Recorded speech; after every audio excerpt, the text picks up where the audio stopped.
Boa noite, gente. Bom, acho que a maioria já deve me conhecer, então vou pedir para a Rebeca estar se apresentando novamente. Para quem não viu nossa primeira parte, a parte um, né?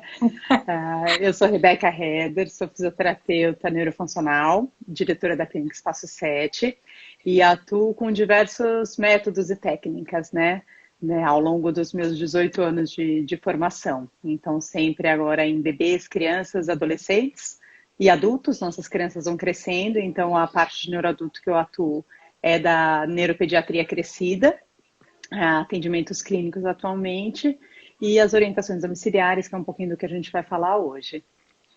que a gente quer aprender muito. Vamos aprender juntos.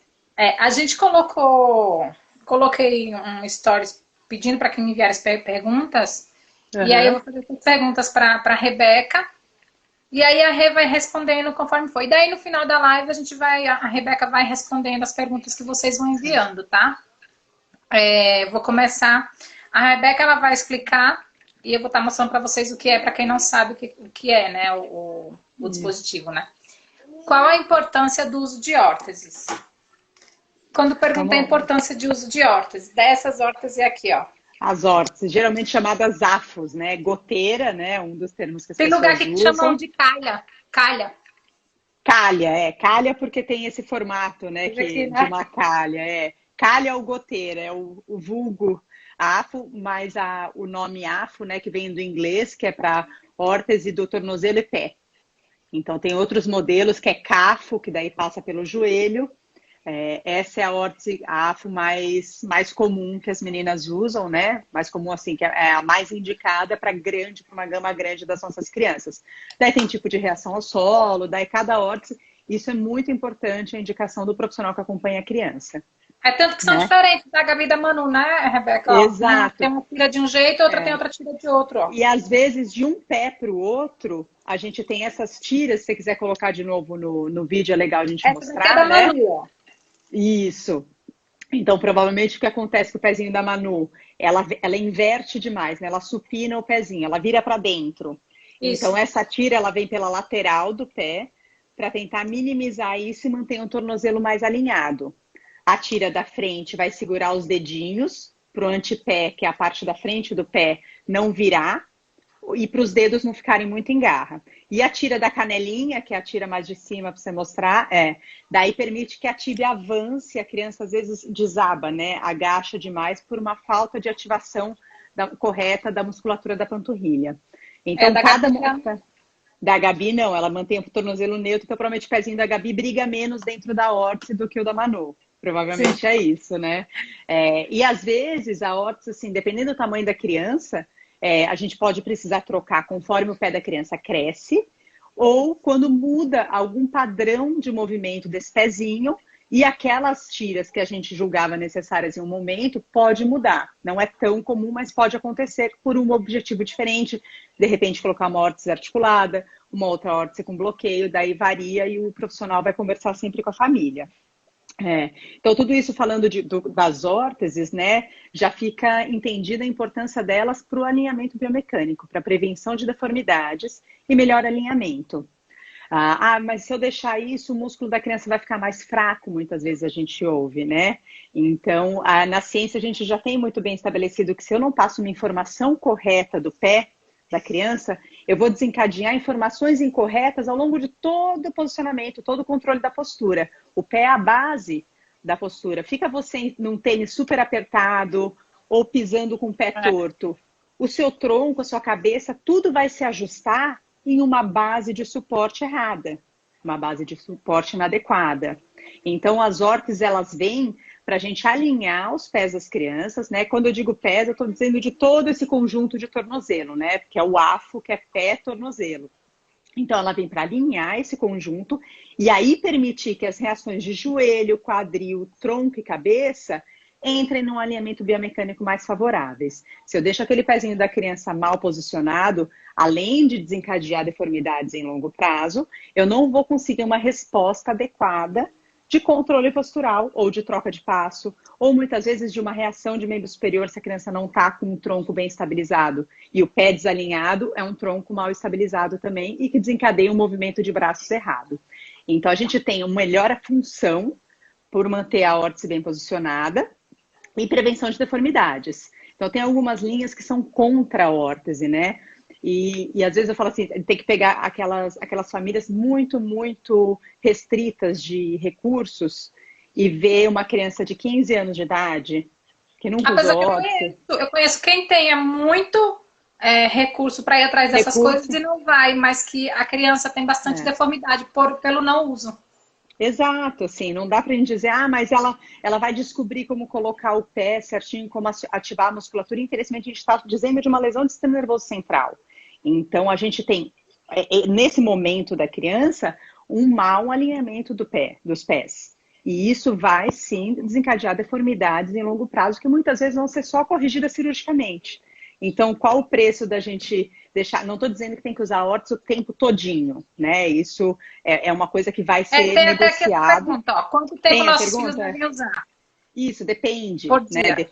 Depende muito. Então, depende do objetivo com a órtese. Às vezes o paciente tem uma órtese para dormir, órtese para repouso e uma outra órtese para o treinamento locomotor, porque a gente pode permitir um movimento diferente, por exemplo, durante o treinamento locomotor. Eu tenho paciente que vai usar só palmilha ou aquela órtese SMO, que chama, que é aquela órtese baixinha, que parece uma botinha. Enquanto está andando, porque eu preciso do tornozelo liberado, mas no ortostatismo e no repouso, eu preciso do tornozelo alinhado em alongamento. Então, eu posso ter tração na órtese para tentar ganhar amplitude de movimento.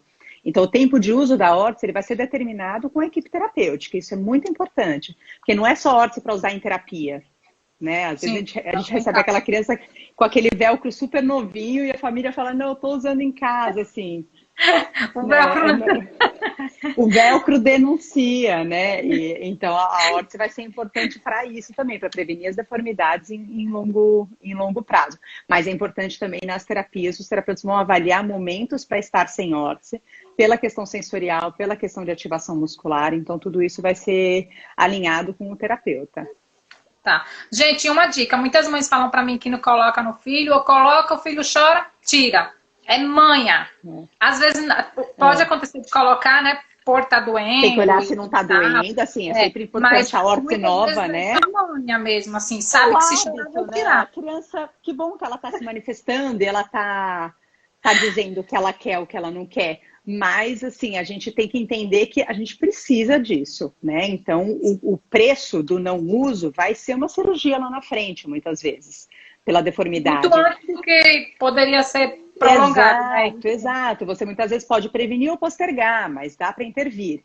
Não estou dizendo para colocar e deixar a criança chorando, né? A criança chorou, a gente precisa se certificar de que não está doendo. Então, uma órtese nova, às vezes pega a Manu e a Gabi, elas sempre usaram órtese, mas trocou a órtese. Então, o primeiro dia que eu peguei uma órtese nova, eu não vou deixar o dia inteiro no pé dela. Eu preciso que você deixe, sei lá, 30 minutos, tira, vê se tem área de pressão. Vai aumentando aos poucos. E daí a gente vai somando com estratégias assim. É um momento que a criança gosta muito de assistir Mundo Bita, ela gosta muito de sair para passear de carrinho, ela gosta de comer tal coisa. Coloca a órtese e associa com um estímulo bacana. Para não ficar um estímulo negativo. Não, você tem que pôr a órtese e já ficar de pé, por exemplo. Criança que às vezes não está tolerando muito bem o parapódio ou um andador. E daí você já vai assimilar dois recursos. A gente vai escolhendo a briga que a gente vai comprar, né? E vai progredindo aos poucos. É necessário o uso da órtese nos equipamentos, como o parapódio? Então, isso é muito importante o terapeuta avaliar com a família, porque é aquilo que eu estava falando do equilíbrio, né? O pé é a base que vai desencadear o alinhamento biomecânico. Então, o parapódio ele pode dar conta de um alinhamento de quadril, joelho e tronco, mas eu tenho aquele pezinho que fica virando. Tá travando um pouquinho você, mas tá dando para... Tá travando? Senão eu desligo trava um pouco, mas continua, sabe? Tá. Vamos ver, se travar de novo, vocês me avisam. Então, depende, assim, de modo geral, na maior parte, é indicado, sim, durante o uso do parapódio, porque eu preciso que esses pés recebam a informação correta na posição correta da descarga de peso. Dependendo do pé, o pé supina, né? Ele vira para dentro. Então, o bordo lateral do pezinho da criança vai receber peso e o bordo medial não. o calcanhar não vai receber o peso adequado. Nisso, eu desencadeio também encurtamentos musculares, porque o músculo não vai estar na posição correta de alinhamento, né? Então, a órtese me garante e a segurança também. Porque tem crianças, por exemplo, que eu tenho uma paciente que ela é danadíssima, assim, ela faz uma elevação de tronco, ela consegue virar o pezinho mesmo com a tala extensora no parapódio. Então, se ela está sem órtese, é perigosíssimo ela fazer um entorse de tornozelo. Entendeu? É isso que tem que ser direcionado, ser avaliado com cada paciente. Mas, em grosso modo, a grande maioria é indicado o uso, principalmente no parapódio. Daí, no andador, isso tem que ser discutido com o terapeuta. Tá. Para as meninas tem que ser com órtese sempre. Né? Senão você não vai conseguir um alinhamento bacana, não fica bom, né? Muitas vezes a posição. Não.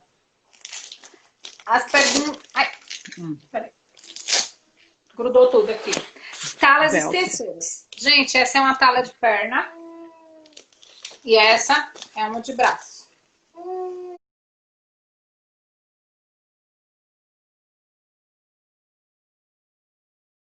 De braço. Manu tá dando risada ali. Quem tá falando, Manu? Tá mexendo no seu equipamento, Manu. Ela tá rindo porque ela tá ouvindo o barulho do velcro. Do velcro, já tá achando que vai brincar de pé. Para que servem as talas extensoras, inferiores e superiores? Isso. É importante dizer que a diferença das duas, o material é o mesmo e muitas vezes as hastes são as mesmas. Então é o tamanho que vai dizer, porque às vezes a gente tem crianças pequenas que os pais aproveitam quando a perna cresce, a tala da perna vai para o braço. Então pode fazer isso, não tem problema, a não ser que você tenha alguma posição de velcro muito específica, né? Mas no geral não teria problema. Então a tala extensora, ela consiste de uma lona reforçada, né? Com tecido um pouquinho acolchoado e com 3 hastes. Vira do outro lado, né? Ela tem que ser revestida, porque senão nas áreas de contato de proeminência óssea, ela vai machucar.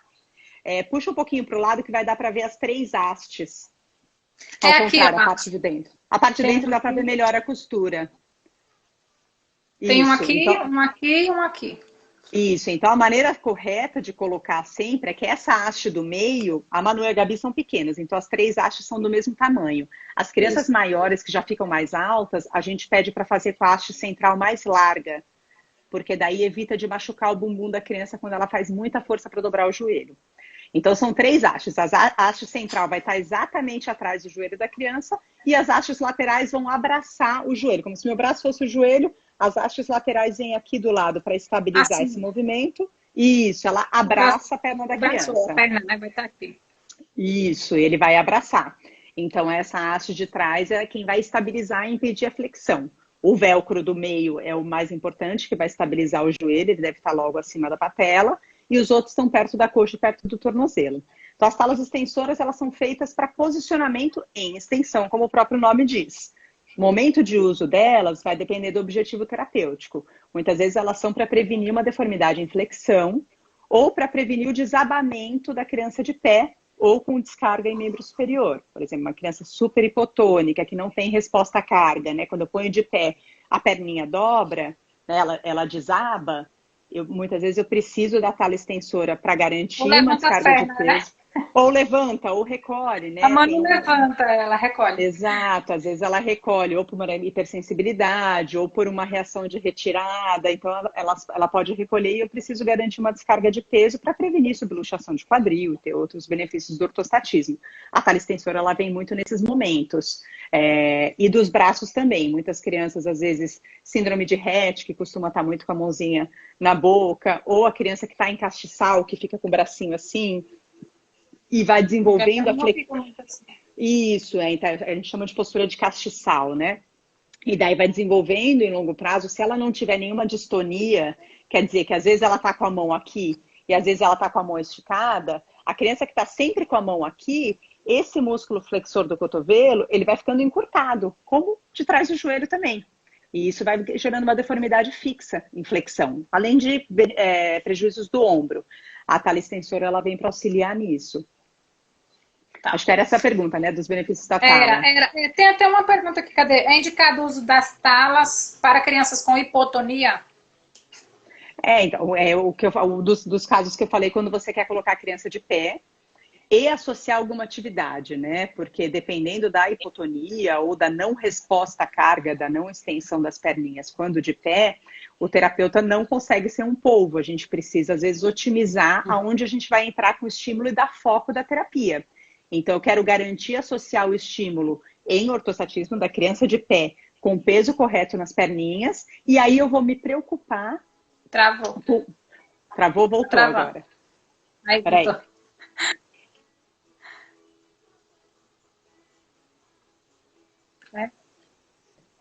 Tá indo, tá carregando.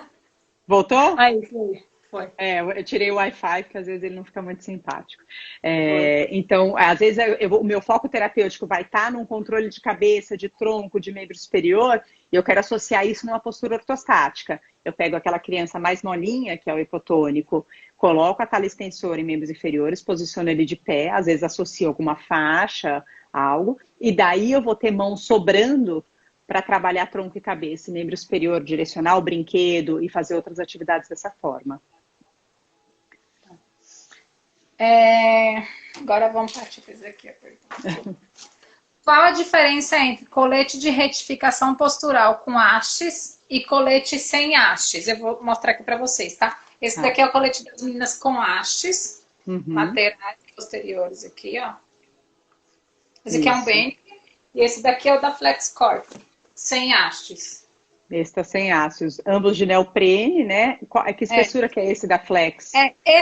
O da FlexCorp, ele é mais fino, ele é mais proprioceptivo, né? Ele é mais molinho. Isso, acho que você pode pedir para fazer mais grosso. A gente pede geralmente a milimetragem do neoprene que a gente quer. Então você pode pedir mais fininho para dar essa informação sensorial e auxiliar o posicionamento com as faixas. Não, o Flex. Flex? Da Flex, o Benic é sempre a mesma espessura. O Benic ele é mais fininho, ó. O FlexCorp, esse aí. O FlexCorp.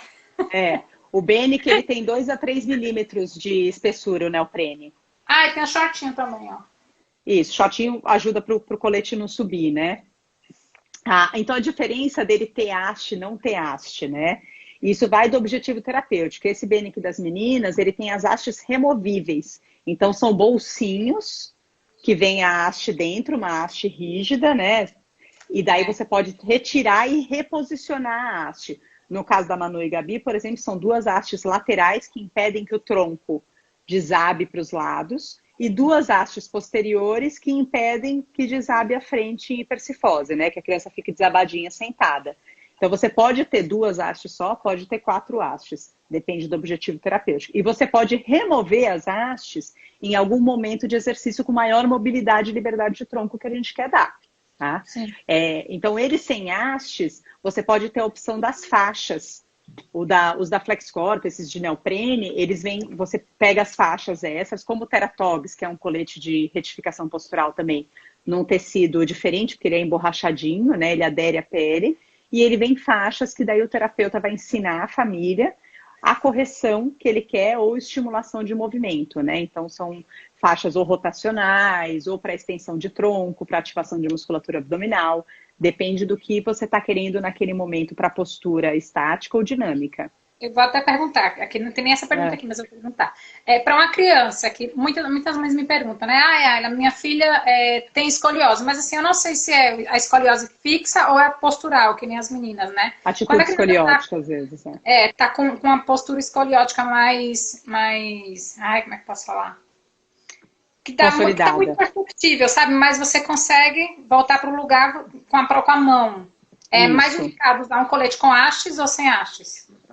Daí depende bastante, na verdade, porque a escoliose a gente só consegue confirmar se é uma atitude escoliótica ou se é uma escoliose estruturada por meio da exame de imagem, onde a gente vai ver o corpo vertebral, né, as vértebras mesmo, se elas já têm algum tipo de deformidade que causou, porque a escoliose não é só a flexão lateral, ela é tridimensional, é um movimento de rotação com flexão anterior e flexão lateral.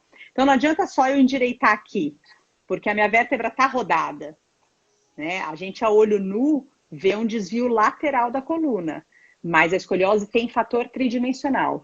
Então, tem alguns estudos que mostram que a gente não consegue parar a progressão da escoliose com os coletes nem os rígidos. Então, a escoliose é uma briga enorme da terapia, assim, uma briga assim, que a gente briga com a escoliose porque é muito difícil. Uma vez que você entra no desalinhamento da coluna, as pesquisas já mostram que assim, você consegue diminuir muitas vezes a velocidade de progressão, mas você não corrige uma escoliose mesmo, não atitude escoliótica. A escoliose estruturada a gente não corrige com a terapia, nem a escoliose idiopática, que é aquela que não tem causa neurológica. Né, a gente não consegue corrigir. E alguns estudos mais recentes já mostram que aqueles coletes rígidos, que são do material das órteses dos pés, né? Tem criança que usa aquele colete rígido. A coluna é danadinha, né? Ela vai fazendo o movimento dela dentro do próprio colete. Então, é uma discussão longa, assim, super complicada de você falar, olha, eu vou pegar, vou comprar um colete para corrigir a escoliose. Se é uma escoliose estruturada, é bom ter essa conversa da família, com o ortopedista e com o fisioterapeuta. Agora, se é uma atitude escoliótica, ou seja, eu vejo que uma criança tem uma tendência do RTCA, né, que é ficar fazendo aquele reflexo, e ele está sendo simétrico, ele está sempre para aquele lado, e você vê que aquilo se perpetuar vai realmente trazer uma escoliose secundária à alteração do tônus ou da falta do controle postural, aí os coletes são muito bons, muito bem-vindos, porque você previne tanto o colete quanto os ajustes de carrinho e cadeira, né? Então fazer aquelas adaptações, o cinto, a altura de apoio axilar, todo o sitting, né, que o pessoal faz dos carrinhos e das cadeiras, para prevenir que a escoliose se instale. Isso é uma coisa que a gente tem que olhar desde pequenininha, a criança. Porque uma vez ela instalada, daí é uma briga de cachorro grande lá. Ter que fazer cirurgia. Exato. Daí a cirurgia vai vir no momento que o ortopedista julgar necessário, pela angulação geralmente de 40 a 50 graus. E daí realmente, hoje em dia, as cirurgias estão muito avançadas e estão muito boas para as nossas crianças neurológicas, né? Então, infelizmente, a gente sabe que os estudos, assim, o que eles vieram até hoje, dizem que as crianças 4 e 5 vão desenvolver escoliose em algum momento da vida. Gabi, mas eu gosto muito de ser otimista, de pensar assim, elas são muito bem cuidadas, você se atenta à postura delas, você atenta ao uso de colete, elas fazem físio, elas têm o carrinho adaptado, com o cinto correto. Então, será que a gente não quebra essa estatística de falar, poxa, eu olho para a coluna dessa criança todo dia, e a fisioterapia está evoluindo bastante, então eu quero que a gente brigue com essas estatísticas que vão dizer, não, toda criança 5 vai desenvolver escoliose, né? Não sabemos, a nossa parte a gente tem que fazer, que é orientar a família, pegar no pé do uso dos equipamentos corretivos, para não deixar essa escoliose vir. E se vier, que venha lá tarde e não evolua numa angulação tão grande que precise de cirurgia. Tá. Até perguntar aqui sobre se o colete ajuda a prevenir escoliose. Acho que já foi respondido, né? Isso foi. Qual o tempo mínimo e ideal para deixarmos nossos filhos no parapódio? Isso é ótimo, assim, a gente chega no objetivo, o que todo terapeuta quer, mas não quer dizer que no primeiro dia você precise fazer isso, porque o corpinho da criança que nunca ficou de pé, eu não vou chegar. A gente tem alguns estudos que já mostram para a gente que, assim, para benefícios de densidade óssea, melhor consolidação óssea e funcionamento circulatório e intestinal, a gente precisa de 40 a 60 minutos. Então vai mais ou menos isso. A gente geralmente pede 1 hora de pé, e se a criança reclamar um pouco antes, acaba tirando. É importante ressaltar que não são em 3 parcelas de 20 o parapódio, né? Pode ser se eu estou numa fase de adaptação. Agora, não é aquela colocadinha rápida e tirou, colocadinha rápida e tirou. Não que não tenha benefício ficar de pé. A gente tem outros benefícios da postura. Mas para melhora da mineração óssea, né, da densidade óssea, melhora de sistema circulatório, melhora do sistema gastrointestinal, eu preciso de 40 a 60 minutos. E além disso, o sistema osteomuscular, né? Então a gente tem principalmente as crianças pequenas que vão desenvolvendo uma subluxação de quadril. Se eu não tenho a descarga de peso adequada na posição adequada diariamente, daí eu tenho uma tendência muito maior de desenvolver a subluxação de quadril. É engraçado que até a Gabi e a Manu, elas ficaram tão em pé no intensivo aí que elas fizeram, que quando a gente voltou no ortopedista, ele falou que regrediu a porcentagem lá da migração. De quadril da Manu. De migração, porque quando a gente é muito importante ficar em pé, né? Isso, muito, muito. Todo mundo tem que ficar de pé. Então, a partir de 10 meses de vida, mais ou menos, do bebê, ele já tem que descarregar peso. Se a gente olha para um bebê neurotípico de desenvolvimento neuromotor normal, típico, ele já descarrega peso por volta dos 9 meses. Com 10 meses, essa criança está se puxando para o de pé. Então, o que acontece? O acetábulo, que é o ossinho do quadril do bebê, ele nasce assim, rasinho. E daí vem a cabeça do fêmur. Isso aqui não encaixa, né? Ele precisa abraçar a cabeça do fêmur. Isso é o acetábulo, é o ossinho que vem terminando o quadril. Como que eu vou chegar nesse encaixe do bebê que começou assim e vem aqui? É aqui, ó, descarga de peso, descarga de peso. A gente vai cavando e fazendo a modelagem óssea, que se chama.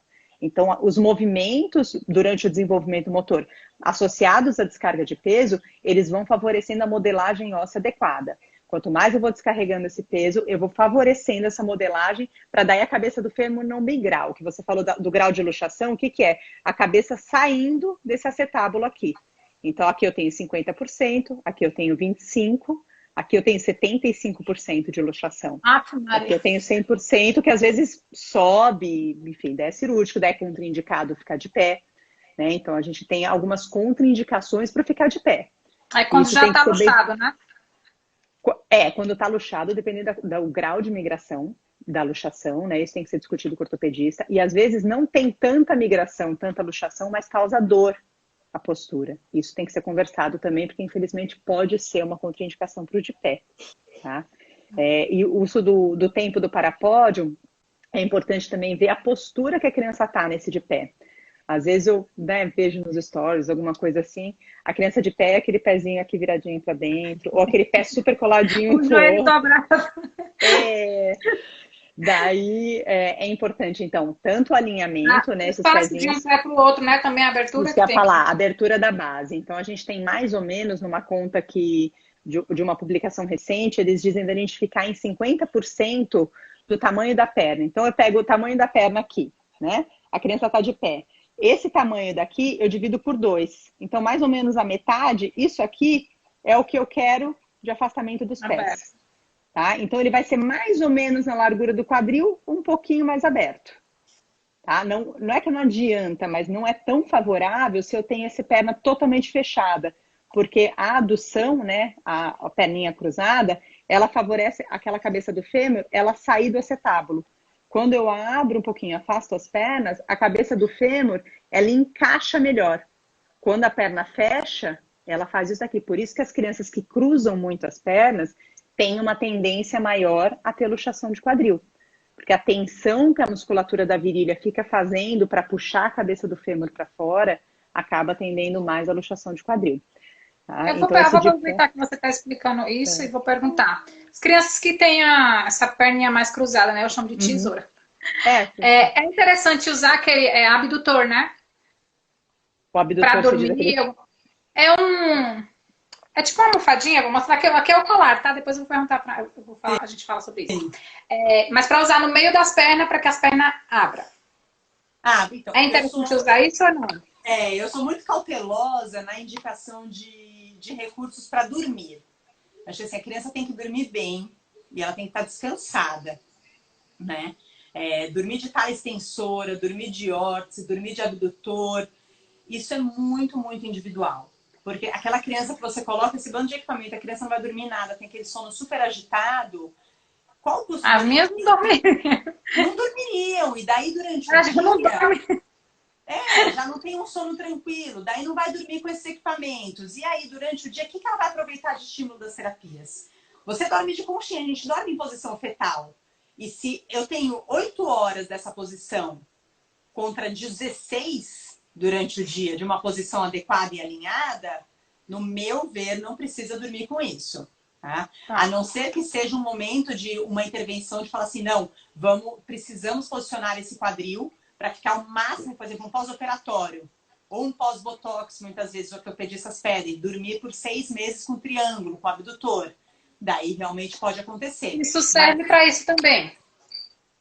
Esse é o contrário. Esse é o contrário. A faixinha ou o hip helper, que é a bermudinha que você costura, né, a parte de dentro. Esse impede que a perninha abra excessivamente. Né?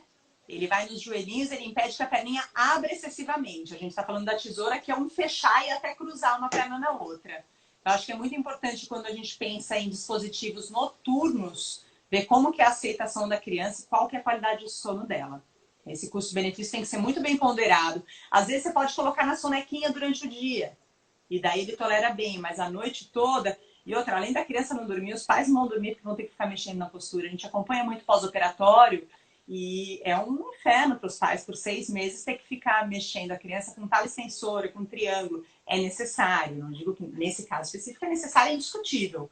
Mas é uma dificuldade muito grande para a família toda, é um desgaste enorme, né? Para ter que ficar colocando a noite Põe toda. durante o dia, não vai pôr.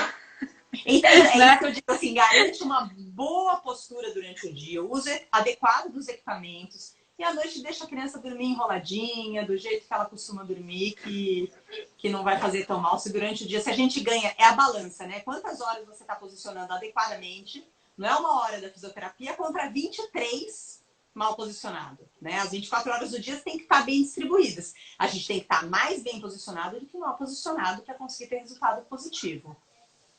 E até as meninas falam muito pra mim, né? Ah, ela não adianta ficar sentado o dia todo também, por exemplo. Tem que ficar mudando de posição, deitada, sentada, em pé, né? Tipo, não adianta Você ficar só fica no... bem se você fica sentada por horas sem mexer com Não, postura? claro que não. E outra que assim, você fica sentada, você fica aqui, ó, se mexendo. A gente tá aqui conversando, a gente tá se mexendo. A nossa criança que não tem essa movimentação voluntária, as áreas de pressão vão estar sempre as mesmas. Então, a cada hora você deve mudar a área de pressão. Vai trazer um conforto muito maior para a criança. Tá. Perguntaram aqui o tempo por dia de uso do colete. Então, depende do objetivo do colete.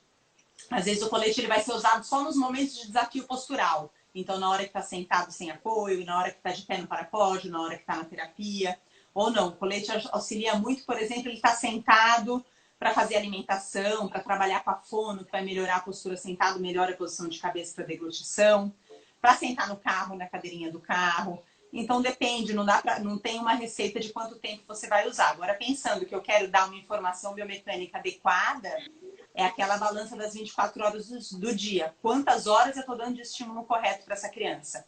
Eu tenho que estar ganhando dos estímulos incorretos. Tá. Perguntou o tempo de parapódio, mas aqui já foi falado, né? 40 minutos, Isso, 1 hora. 40 minutos, 1 hora, e pode fazer isso 2 vezes por dia. Isso é o mínimo, né? Dizer que assim, a partir de 40, 50 minutos, eu tenho os benefícios da consolidação, melhora da prevenção da osteoporose, melhora da consolidação óssea, melhora do sistema circulatório, osteomuscular, gastrointestinal. Então, isso é com um período de 40 a 60 minutos. Ah, mas meu filho adora ficar de pé. Pode ficar 2 horas de pé? Ele tá feliz, a gente tá mais do que feliz. Pode ficar. Eu falo pra Gabi, mano, fica, meu. E ela dá 1 hora, não quer ficar mais, não. Eu gosto muito dos parapódios com rodinha, né? Porque a criança não gosta muitas vezes porque ela tá amarrada, né? Tá tudo muito aí você fica bagunçando com ela. A criança é vestibular, né? Ela precisa de estímulo. Então, você pegar aquele parapódio de rodinha e sair fazendo pela casa, aí fica no elevador, desce, faz não sei o quê. Nossa, ainda a trepidação se aumenta mais ainda o benefício do em pé. Então você cria um momento bacana e descontraído. Daí você tá lavando louça, puxa aquele parapódio com rodinha pro seu lado, põe a mão da criança na água e vai fazer esse momento ser divertido.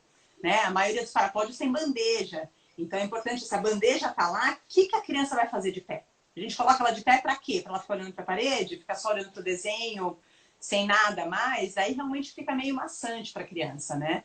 Fazer esse momento ser um pouco mais dinâmico e mais divertido. E mudar, pode levar o parapódio daqui para lá? Pode levar o parapódio daqui para lá. A criança está bem estabilizada e segura. Esse parapódio não vai tombar, pode movimentar ele, que isso é muito bom, né? Então a gente está associando estímulos visuais, vestibulares, é muito bacana. Tá. Dicas de estimulação para criança com PC nível 5. Essa é a última perguntinha, tá, gente? Aqui aí a Rê já vai responder as perguntas que serão feitas aqui. Tá. Isso aqui acho que tem, né? Como trabalhar com as crianças PC nível 5, né? Isso muitas vezes a gente, dependendo, né, claro, de cada criança, então o nível, a classificação neurofuncional 5 não quer dizer que todas vão ser passivas a estímulos, algumas têm movimentação voluntária e você precisa direcionar a movimentação, e outras a gente tem que fazer um direcionamento que a criança não entra em atividade ou em intenção de movimento por si só. Então, fica muito amplo eu dar dicas de atividades do nível 5. Uma dica que eu gosto de dar, assim, a criança tem que ficar de pé. Então, não interessa o nível motor dela, ela tem que ficar de pé e andar e trocar passos, né? Mesmo que seja de forma terapêutica. E para o nível 5 é muito importante, né? É para todo mundo, é importante. Todos, né? Mas assim, para o 5 também é muito importante. O que vai ser mais difícil. Então, se alguns terapeutas às vezes dizem que essa criança não dá para fazer marcha, é porque muitas vezes ele não tem recursos para essa criança ficar de pé e fazer um treino de marcha. Porque com certeza ela vai se beneficiar do treino de marcha. Eu conheço poucas que não se beneficiam. Né? Então, essa criança, o nível 5 é o brincar e o brincar de pé. Porque, mas eu quero trabalhar controle de cabeça. Ok, coloca de pé. Contra a gravidade, você tem melhor estimulação visual, melhor estimulação tônico-postural e a resposta do controle de cabeça vai estar muito melhor do que quando a criança está sentada. Muita gente me pergunta a respeito de usar... Gente, isso aqui foi um colar cervical que foi desenvolvido pela terapeuta. Foi eu, a Darlene, a menina que faz. A gente chama de girafinha. E aí muita gente pergunta sobre o colar cervical, se pode usar no parapódium, por exemplo, ou nas atividades e tudo, ou durante o dia. Mas aí, Rebeca, quando você dá muito uso, tipo, um exemplo, no parapódio, a Gabi e a Manu, se eu for colocar o colar cervical no parapódio, apesar de já ter um apoio, né, no dela, mas se não tivesse, eu colocasse o colar cervical, mas eu não tiro essa... Ela poderia estar trabalhando o controle cervical? Então, se eu coloco isso? Faz sentido o seu raciocínio. Quando eu quero dar um dispositivo que eu vou dar auxílio, eu estou tirando a ação muscular dela. Então, ela vai se acomodar no apoio da cabeça. Esse é o seu raciocínio. Eu gosto de ver pelo outro lado da história. Se ela não tiver com colar, como vai estar a postura da cabeça dela? Ela vai estar só encostadinha ou ela vai estar totalmente desabada para frente? Se ela estiver totalmente desabada para frente, eu tenho um hiperalongamento da musculatura cervical. Então, o músculo hiperalongado, a demanda de contração muscular que ele vai precisar ter para fazer a contração é muito mais difícil. Eu fortalecer um músculo hiperalongado. Então, se eu parto de um alinhamento que o colar promove, colar ou aqueles sistemas tipo headpod, sistema de suspensão superior, eu parto de um alinhamento biomecânico e aí, dentro dessa posição, ela consegue selecionar a rotação, ela consegue levantar um pouquinho. Tá diferente do que a cabeça totalmente amarrada. Né? A criança não tá fazendo nada nem que ela queira. E às vezes precisa, porque realmente a criança não tem uma iniciativa de controle de cabeça. Mas, no geral, o parapódio não vai ser bacana se eu coloco a criança no parapódio e a cabeça dela fica totalmente pendurada para frente. Né? Eu preciso ou fazer um tilt, né? Ou inclinar um pouquinho para que ela fique um pouquinho reclinada e apoie a cabeça. Mas aí eu diminuo um pouquinho a carga nos pés, eu não posso reclinar demais. Senão o benefício do ortostatismo na descarga de peso vai ser diminuído. Mas o uso desses dispositivos eu acho mais benéficos do que maléficos, se eles são adequados para a criança. Aqueles que vêm aqui em cima, tem o de neoprene, que a Andrea faz a FlexCorp, que a gente, né, fui pedindo para ela ir desenvolvendo para algumas pacientes minhas e deu certo colocar aqui em cima. As meninas usam lá. Liberdade. Porque algumas crianças, às vezes, pela fraqueza, a Manu e a Gabi gostam da girafinha, né? Elas vão bem com apoio de cabeça. Não, mas elas usam esse daí da FlexCorp lá também. Aquele lá, né? Eu gosto muito daquele bastante aqui em cima, porque daí ele dá total liberdade para fazer aquilo sem atrito. Quando eu tô com o colar inferior, que ele vem aqui, eu crio uma área de atrito maior. Então, para ela mexer a cabeça, ela tem que levantar e virar. Porque se ela vai fazer isso daqui, essa esfregada do queixinho dela no tecido é atrito que a gente chama. Então, ele fica mais difícil, ele demanda mais contração muscular, um controle muscular maior para ela girar. Quando eu tô com esse controle aqui em cima, ele já impede de cair a cabeça, mas ele deixa totalmente livre esse movimento. Então, a criança vai selecionar para onde ela vai olhar. E isso é muito mágico, muito interessante. Tipo um headpod, né? É tipo o headpod, né? Que o headpod acaba sendo muito caro, muitas pessoas às vezes não conseguem acesso. Ou tem o levitar da expansão também, aqui no Brasil. Acho que são as opções que a gente tem. O headpod internacional, a mais movimento importa. Tem o levitar da expansão. E a FlexCorp faz esse outro esquema de suspensão também, que vai dar a mesma intenção que esse suporte superior. E isso a gente adapta tanto na cadeirinha, no carrinho, quanto no parapódio. Dá para adaptar nas duas situações. Vamos ver as perguntas aqui. Qual a marca do colete das meninas com hastes? Benic. Ele é importado, acho que ele não entrega no Brasil, né? Direto no Brasil, não entrega. Entrei agora. Quanto tempo devo usar o colete? Depende, né? Falou, né? Depende do objetivo do uso do colete. A Lívia está perguntando, criança com grau 5 pode sentar no chão ou somente sentar elevado? Isso é uma briga boa, né? Geralmente não sentar no chão, não vai favorecer o controle postural. A partir dos 10, 11 meses de idade, a criança que senta no chão, a criança típica, ela senta para uma transição, é uma postura de transição. Ela não vai ficar horas sentada no chão. E para as nossas crianças neurotípicas, a gente tem o sentado no chão, você dificulta demais a postura ereta. Então, quando a gente senta no chão, a gente já fica mais corcundinha, né? Quando está com orcs, por exemplo, isso pode até machucar a criança sentadinha no chão. Mas, tá proibido de ficar sentado no chão? Eu não acho. Por exemplo, a gente está conversando sobre uma inclusão escolar. A criança está na escola. Todas as crianças da sala dela são sentadas no chão para 10 minutos de roda, para cantiga de roda. Eu vou deixar a minha em cima da cadeira de rodas e todas as outras sentadas no chão, ou eu posso, por 10 minutos, pegar, colocá-la sentada no colo da professora e ela vai participar, o nível do olhar dela de todas as outras crianças vai estar igual. E daí sim eu tenho uma inclusão adequada na atividade social. Mas não é o ideal a criança ficar períodos prolongados no chão de forma alguma. Daí realmente o assento elevado ele promove um alinhamento biomecânico melhor. Tá. A Gisele está pedindo para você falar um pouquinho desse dispositivo aqui do 8. Do 8, né? Esse 8, ele previne a criança mais hipotônica ou que tem fica aquela perna em abandono, né? A postura em abandono das perninhas, em uma abdução com rotação. Fica totalmente os joelhinhos caídos para fora. Aqui fica que é o joelho, tá, gente? Aqui é o pé e aqui é o joelho, tá assim, ó. Né? Pra fora. Exatamente. Daí, quando fica assim, muito caído para fora, daí você também tem você pode causar uma deformidade de cápsula, abdução e rotação externa, cápsula do quadril. E você pode ter também malefícios de joelho, de alinhamento de joelho. Essa faixinha, ela impede essa abdução ou rotação externa excessiva.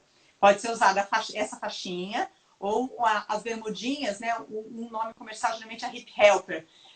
Mas tem Amigo Panda, tem outros fabricantes que fazem essa bermudinha, que você pode pegar uma bermudinha de lycra da criança e costurar a perninha, a parte de dentro. Então, uma coxa encosta na outra e você limita Faça uma costura lá no meio e você limita a amplitude. Muitas crianças hipotônicas, para dormir, usam essas bermudinhas. Você melhora. Ou para andar, para troca de passos, a perna vai cada hora para um lado, você dá um alinhamento mais favorável, você direciona a contração muscular para o momento que a gente quer.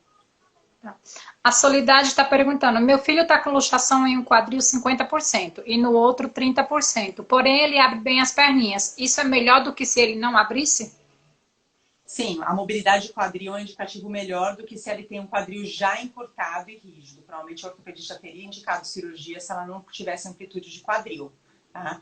Daí isso vai depender, Solidade, assim, se tem dor na luxação, né? E qual velocidade está de progressão do quadril. Por isso que geralmente os ortopedistas vão pedir provavelmente o filho dela a cada 6 meses a radiografia para fazer esse follow-up, esse acompanhamento da progressão de luxação para ver qual vai ser o momento de uma intervenção cirúrgica ou se é a hiperatividade de musculatura da virilha, vai ser o botox que pode ser elegível nesse período. E se ele não tem dor e o ortopedista não contraindicou, tomar muita atenção, não ficar de pé. Ficar bastante de pé para tentar inibir um pouquinho essa hipertonia, a posição inadequada.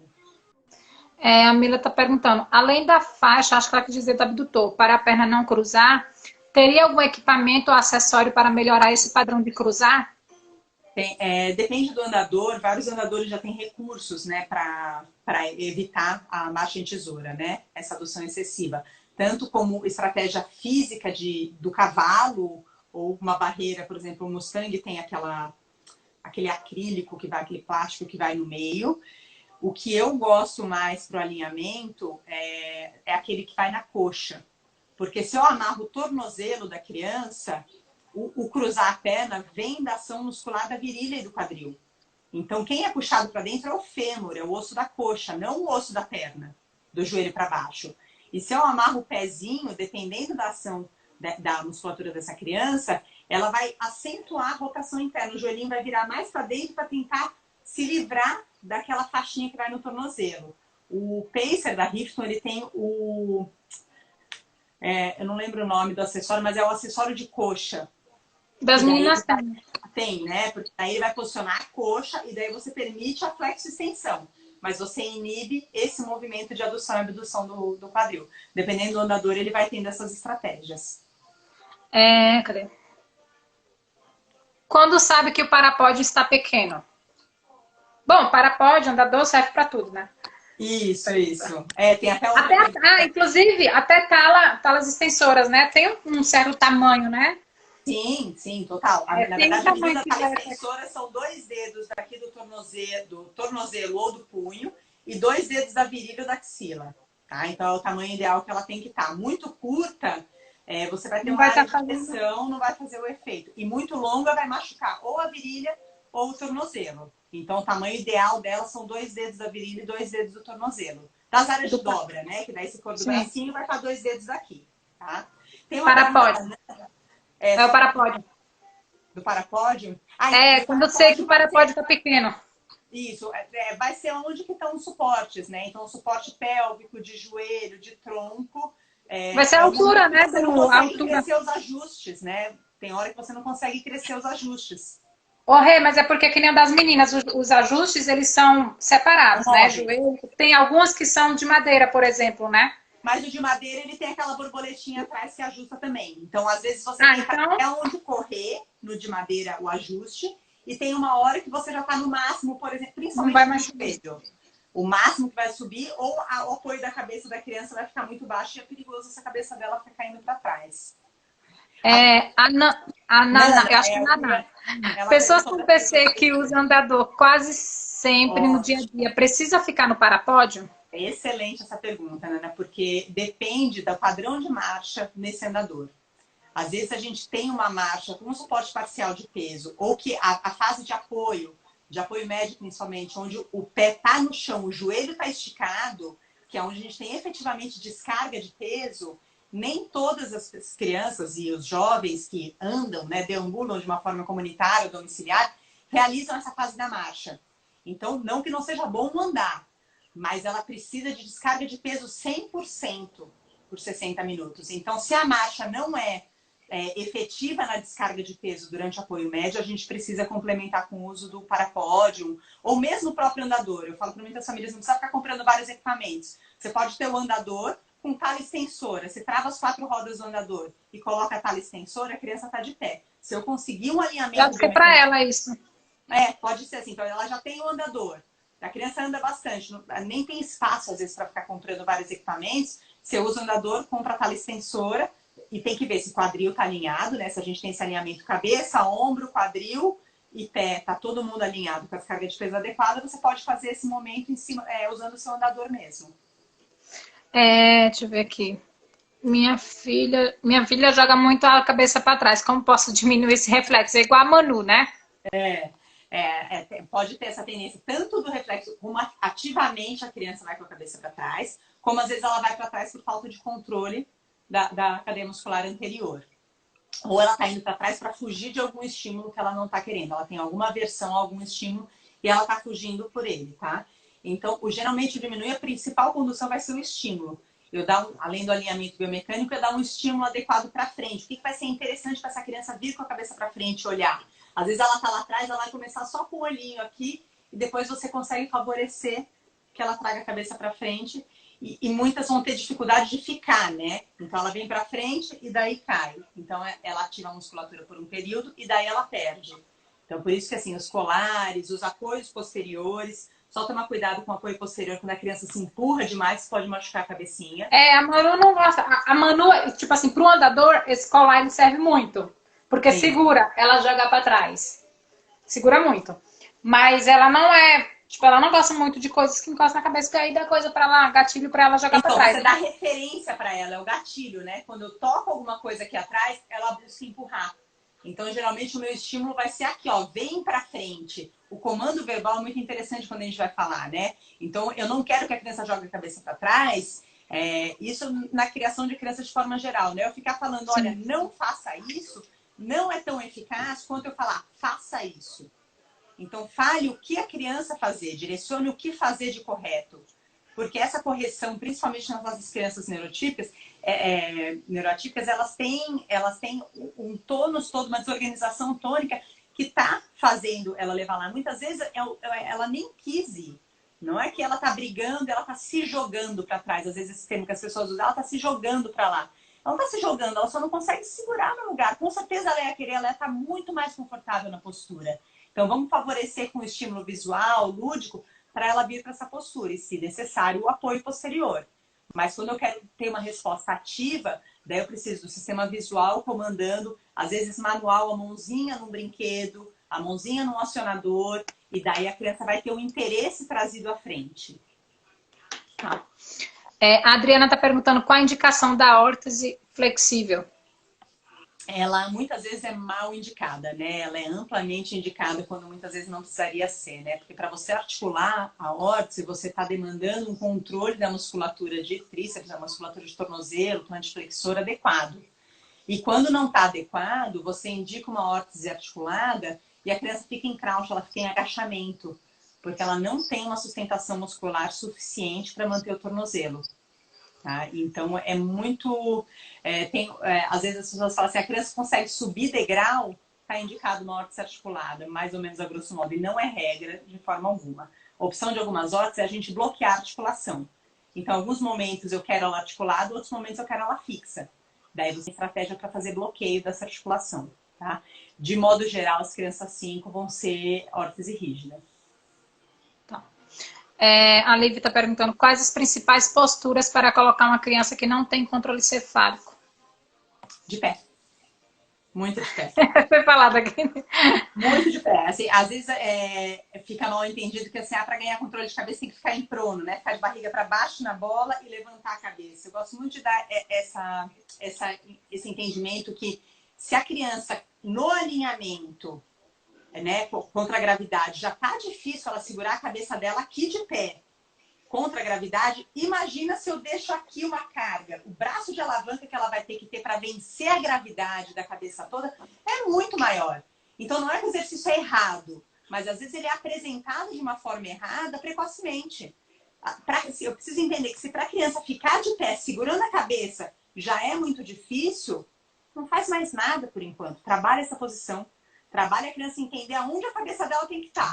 Para daí depois você dar carga. Porque eu dou carga para um músculo, para uma resposta que não está funcionando, não faz sentido na progressão da terapia. Entende? Então, assim, a melhor postura é o de pé. Porque de pé ela vai ter uma resposta antigravitacional, uma resposta tônica, postural adequada para trazer a resposta da cervical. Então, eu tenho um tronco alinhado em extensão.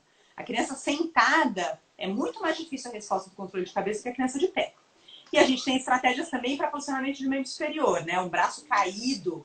Não, eu trago e dou um apoio aqui em cima, com flexão de ombros. Daí eu tenho uma estabilização da cintura escapular, favorecimento do acionamento dessa musculatura. Né? Então, provavelmente as meninas, geralmente em terapia, a mãozinha está aqui. Né? Então, a gente está trabalhando essa ativação, daí eu tenho uma melhor estabilidade aqui. Já no alinhamento, eu não preciso dar uma dificuldade maior. Então, a melhor postura para controle de cabeça é o sentado. E o sentado dinâmico, daí que eu falei do parapódio, né? Vai brincar, às vezes, de carrinho, no skate, fazer outras coisas que você vai conseguir um acionamento tônico muito melhor. Tá. Depois cadê? Biel.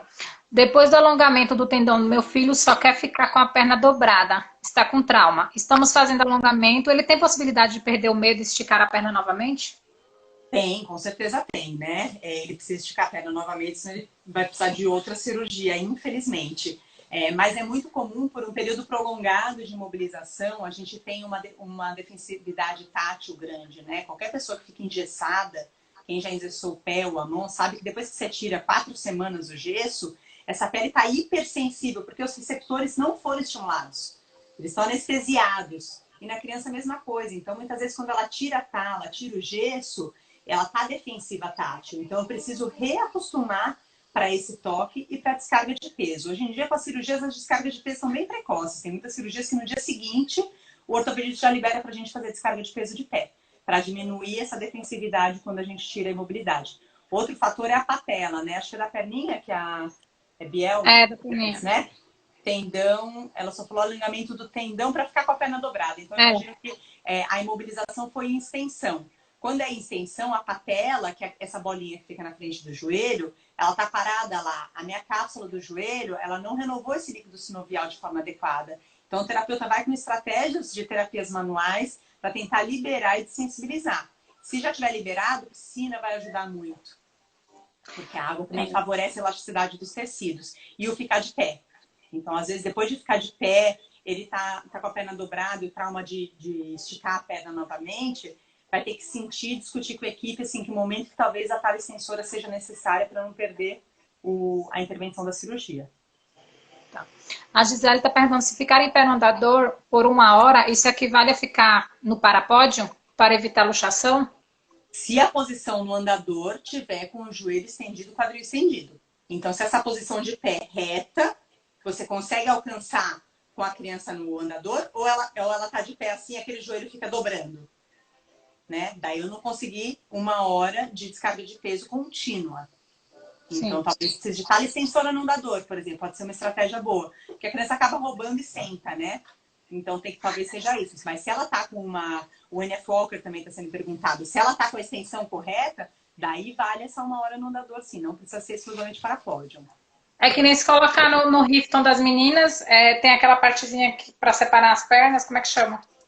Elas vão sentar, né? Elas vão sentar, né? Sentar, o cinto pélvico, ela vai sentada, ela não está descarregando peso nas pernas, né? A não ser que você coloque no andador elas com a extensora. Daí ela não tem como fugir, ela está descarregando peso.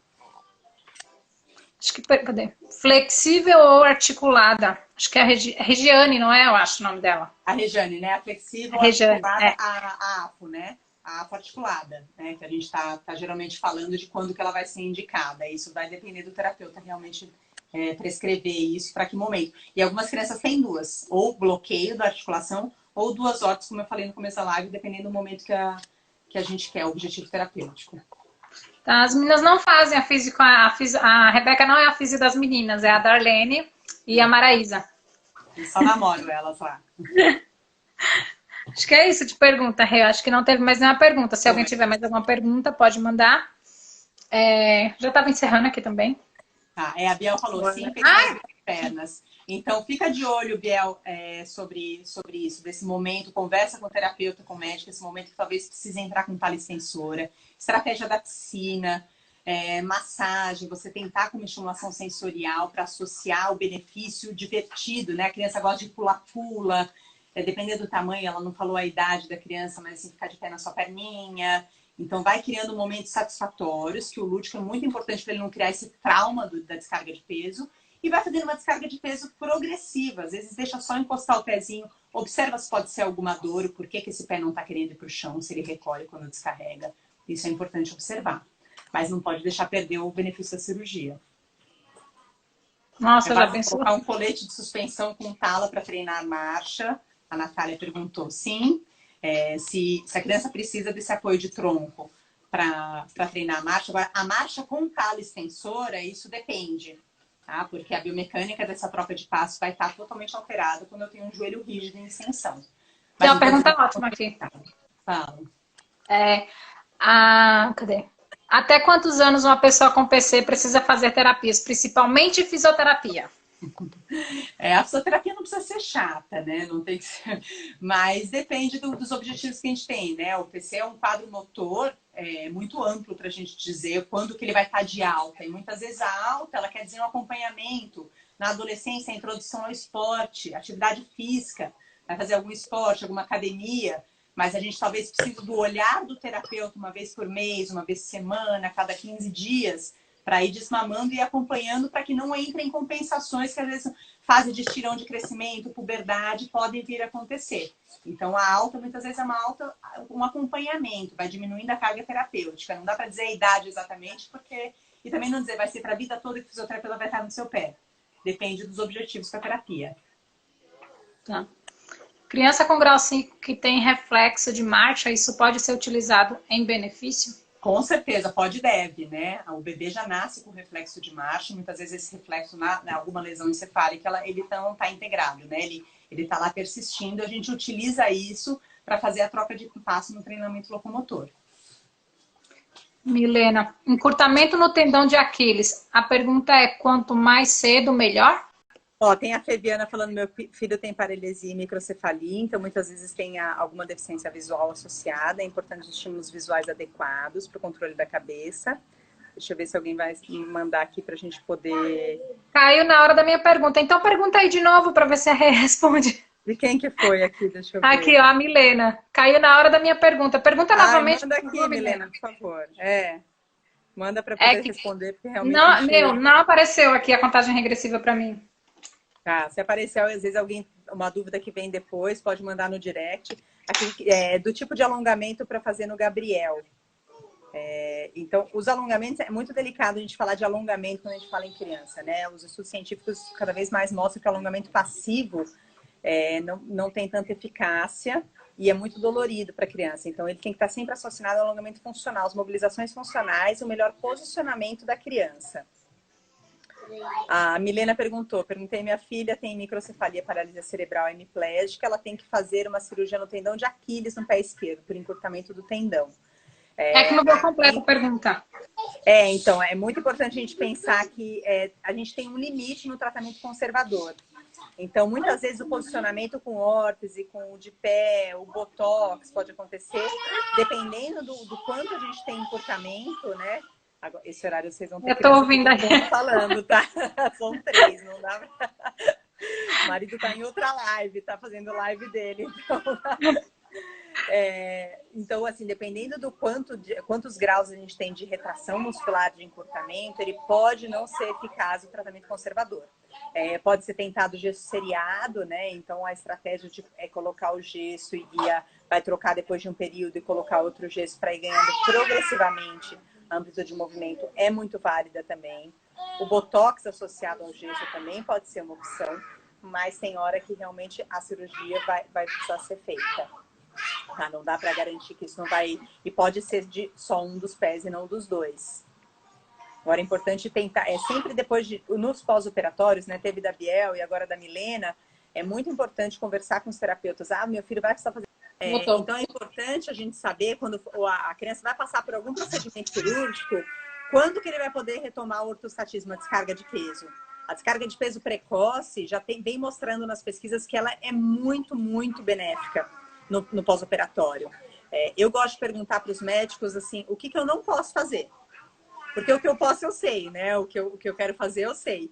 Então eu quero saber o que eu vou comprometer o procedimento cirúrgico, o que a gente não pode fazer com a criança. Porque depois a gente vai inventando o resto. Eu não pode ficar de pé. Não pode ficar de pé ou não pode descarregar peso nas pernas. Porque daí eu posso ficar de pé suspensa. Então eu tenho aquele benefício do controle postural, eu não fico com o sistema vestibular totalmente alterado por tanto tempo. Então a criança penduradinha de pé, ela já tem alguns benefícios, é melhor do que nada, e ela ficar deitada por muito tempo. Né? Então a equipe sempre perguntar e conversar com o ortopedista para saber o que não pode ser feito, obviamente respeitar esse período, mas também saber que você tem outras opções para não deixar a criança parada, né? O período de pós-operatório ele é essencial e depois, conforme vai sendo liberado, você tentar intensificar as terapias para aproveitar ao máximo o procedimento. Tá ótimo. Eu acho que é isso, né? Isso. É hora da medicação das meninas. Também tá na hora aí da... Gente, desculpa, foi sem querer que caiu, tá? A live. Na verdade, não apareceu aqui pra mim, ó, a contagem. Mas é isso, espero que tenham gostado da live. Acho que a Rebeca tirou bastante dúvidas da gente. Ô, Ayla, só depois falar pra Lívia, Maria, meu filho tem luxação de quadril indicados do parapódio, né? Vai ficar salva a primeira parte que a gente falou. Você falou sobre isso. Tá, para não deixar de ficar de pé, mas conversar com o ortopedista se causar dor ou não puder ficar de pé, mas no geral pode. Tá. Essa parte eu não deixo salva, né? Que eu tô com medo da outra. Não, acho que pode deixar as duas. Geralmente ficam as duas. Então, medo de apagar a outra, né? Bom, então tá, gente. Rê, muito obrigada por ter participado de novo. Obrigada de novo. Semana aí a gente faz de novo. Que as mães pedem bastante. Mandando sugestão de tema, o que está querendo saber mais, para a gente tentar cobrir essas dúvidas e vamos ter participação especial aqui, ó. Essa hora não tem jeito. Oi! Hello. Ah, meu Deus. Podem ir mandando perguntas, às vezes, no direct, alguma coisa que a gente não conseguiu esclarecer aqui. Vou respondendo depois, não tem problema. Tá Daí, ótimo. vamos ver se a gente marca uma outra, que conforme forem mandando sugestão de temas. É uma delícia Tá bom. trocar e super agradeço o convite de novo. Eu que agradeço, imagina. Rê, obrigada por todo mundo que participou, que mandou pergunta, que perguntou aqui na hora. Às vezes não dá para responder todo mundo, né? Eu acho que hoje deu para responder quase todo mundo. Quase todas, né? E é isso, Rê. Obrigada, viu? Ótimo. Obrigada, Tchau, Ela. tchau, Boa noite gente. para todo mundo. Obrigada. Boa noite. Tchau, tchau. Tchau, tchau.